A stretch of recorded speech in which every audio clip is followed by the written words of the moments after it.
नमस्कार। मैं शाश्वता वालिका आप सभी को अपने चैनल में तहे दिल से स्वागत करती हूँ। वैदिक ज्योतिष शास्त्र में 12 राशि की तरह 12 लग्न होते हैं। प्रत्येक लग्न के लिए धन प्राप्ति का जो उपाय है वो भिन्न भिन्न होते हैं। लग्न की ये सीरीज में आइए हम बात करते हैं धनु लग्न के बारे में। धनु लग्न वालों के लिए बुध देव, शुक्र देव और शनि देव बहुत प्रभावशाली होते हैं, बहुत अहम भूमिका निभाते हैं। शुक्ल पक्ष के कोई भी बुधवार के दिन से शुरू करके प्रारंभ करके आपने गणपति अथर्व शीर्ष का पाठ करिए। स्थान और समय का विशेष ध्यान दीजिए, क्योंकि कोई निर्दिष्ट समय में और निर्दिष्ट स्थान में किया हुआ मंत्र जाप या स्तोत्र पाठ ये बहुत प्रभावशाली होती है। शुक्ल पक्ष के कोई भी बुधवार दिन से संकल्प के साथ आपने धूप और दीप देके गणेश जी का पूजा करिए, क्योंकि गणेश जी जो हैं वो विघ्न विनाशक हैं, अग्र पूज्य हैं और सिद्धिदाता हैं। हरा मूंग से बनी कोई भी एक मिष्टान्न आप गणेश जी को अर्पण करिए और एक मंत्र का आपने 11 माला जाप करिए। वो मंत्र है ओम विष्णु प्रियाय नमः। इस मंत्र का आपने 11 माला जाप करिए और मूंग का प्रसाद चढ़ाइए। अगर आपने ये मंत्र नहीं जाप कर पा रहे हैं, आपके पास इतना समय नहीं है, तो भी आपको कम से कम एक माला गणेश गायत्री मंत्र का जाप करना चाहिए। गणेश गायत्री मंत्र है ओम एकदंताय विद्महे वक्रतुंडाय धीमहि तन्नो दंती प्रचोदयात्। इस मंत्र का कम से कम 108 बार या एक माला आपको जाप करनी चाहिए। अगर आपने गणपति अथर्व शीर्ष का जाप नहीं कर पा रहे हैं, अगर आपने गणेश गायत्री मंत्र का भी जाप नहीं कर पा रहे हैं और मेरे बताई हुई जो मंत्र अभी मैंने आपको बताई वो मंत्र भी आपने 11 माला जाप नहीं कर पा रहे हैं, तो बहुत ही एक सरल और बहुत प्रभावशाली एक मंत्र है ओम गंग गणपतये नमः। इस मंत्र का कम से कम आपको 11 माला जाप करना ही चाहिए। रक्त चंदन माला या रुद्राक्ष की माला में आपने इस मंत्र का जाप कर सकते हैं ओम गंग गणपतये नमः। आर्थिक उन्नति के लिए, ज्यादा इनकम करने के लिए धनु लग्न वालों को माता लक्ष्मी की शरण में जाना चाहिए। शुक्ल पक्ष के कोई भी शुक्रवार दिन से प्रारंभ करके आपने लक्ष्मी सूक्तम, श्री सूक्तम और कनक धारा ये आपने पाठ करिए। आपको इस पाठ के पहले संकल्प करना जरूरी है, क्योंकि संकल्प जो है वो हमारे मन को एकाग्र चित्त करता है और हमारे मानसिक शक्ति को और भी बढ़ाता है।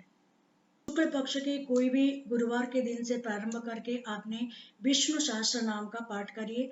आपने सुबह कर सकते हैं, नहीं तो आपने शाम को भी कर सकते हैं।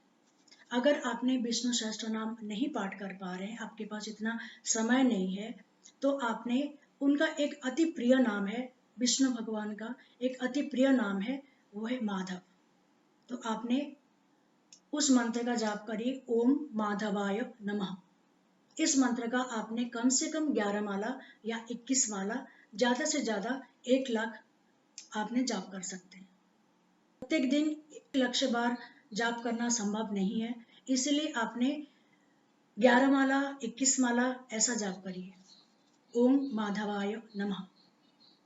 आपकी आमदनी हो गई, आर्थिक उन्नति हो गई, आपने जीवन को बहुत अच्छी तरह से जी रहे हैं, बहुत सहजता से जी रहे हैं।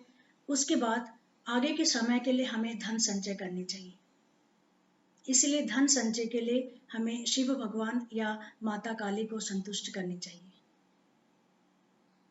शिव भगवान का एक बहुत ही अच्छा मंत्र है ओम नमः शिवाय।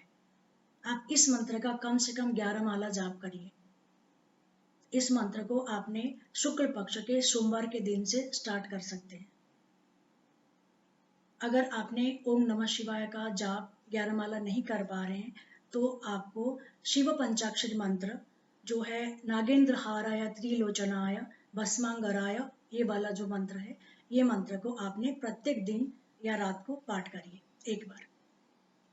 अगर आपने आमदनी तो अच्छा कर रहे हैं और संचय नहीं हो पा रहा है, कभी कभी ऐसा भी देखा गया है कि इंसान कितना भी मेहनत कर रहा है, कितना भी हार्ड वर्क कर रहा है, उसको जितना इनकम करना चाहता है उतना कर नहीं पा रहा है। परिश्रम तो कर रहा है, मेहनत कर रहा है, पर इतना इनकम नहीं हो पा रहा है। तभी बहुत बुरा लगता है कि हम इतना मेहनत करने के बाद भी ये गरीबी तो कम ही नहीं हो रहा है कभी। तो ऐसी स्थिति में आपको शिव भगवान का एक स्तोत्र है, श्री शिव दारिद्र्य भंजनाष्टकम। वो शुरू होता है विश्वेश्वराय नरकार्णवतारणाय। ये जो मंत्र है, ये जो स्तोत्र है, इसका पाठ करिए। शुक्ल पक्ष के शनिवार से आपने प्रारंभ करिए। माँ काली के पास जाके एक शहद, जो हनी, शहद का एक सीसी, छोटा सीसी आपने जाके माँ काली को अर्पण करिए। मान लीजिए वो प्रसाद है। शहद या मधु या हनी, उसको आपने माँ काली को समर्पण करना है, अर्पण करना है। और ये जो क्रिया है, इसको आपने शुक्ल पक्ष के कोई भी शनिवार दिन से प्रारंभ करिए और लगातार हर शनिवार के दिन ये कार्य करिए। इससे ये होगा कि आपका जो धन संचय नहीं हो पा रहा है वो होने शुरू हो जाएंगे।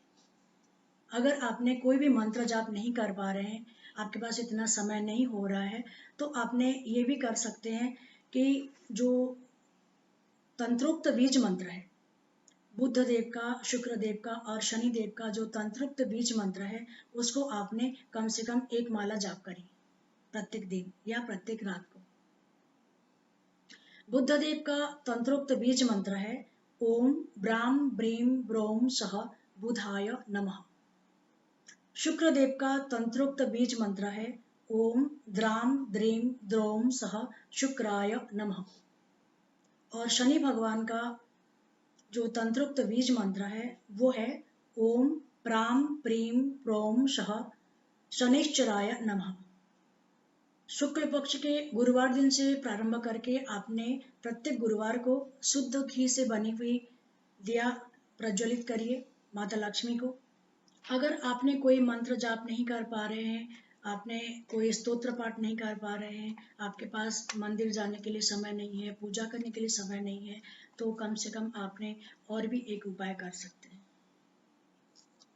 जब भी आपने कार्य क्षेत्र में जा रहे हैं, ऑफिस जा रहे हैं, कोई मीटिंग है आपका, कोई डील करनी है, कोई इम्पोर्टेंट काम करनी है, तो उस समय आपने ब्लैक कलर पहन सकते हैं, या आपने ब्लैक के ऊपर व्हाइट का प्रिंट या व्हाइट के ऊपर ब्लैक का प्रिंट का जो वर्ण का जो वस्त्र है, उसको आपने धारण करके ऑफिस जा सकते हैं। ये सब है धनु लग्न वालों के लिए। अगले एपिसोड में मैं मकर लग्न वालों के लिए कुछ विशेष मंत्र के बारे में बात करूंगी। तब तक के लिए आप खुश रहिए, स्वस्थ रहिए। नमस्कार।